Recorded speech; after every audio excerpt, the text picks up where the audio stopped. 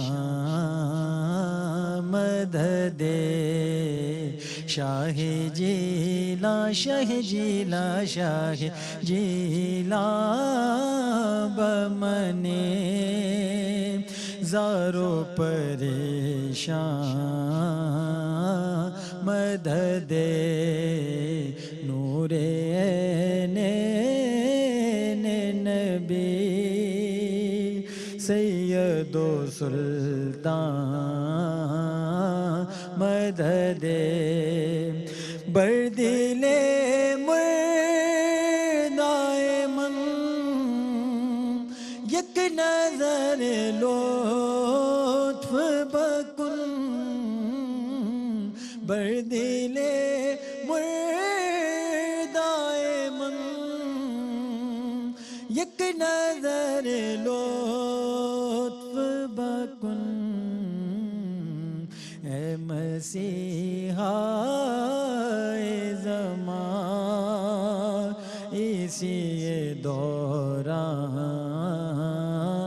مدد شاہ جیلا بمنے زارو پریشان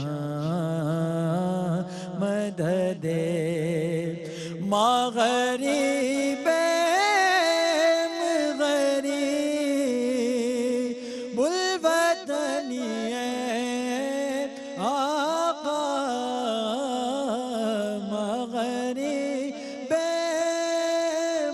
غریب الوطنی آقا چشم رحمت باکوشا سوئے غریباں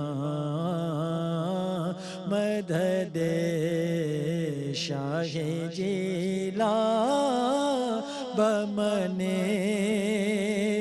زارو پریشان مدد اشرف آمداد حالت پیری بدرات اشرف آمداد حالت پیری بدرات دستگیری بکنے حامی پیران مدد شاہ جیلا شاہ جیلا شاہ جیلا بمنے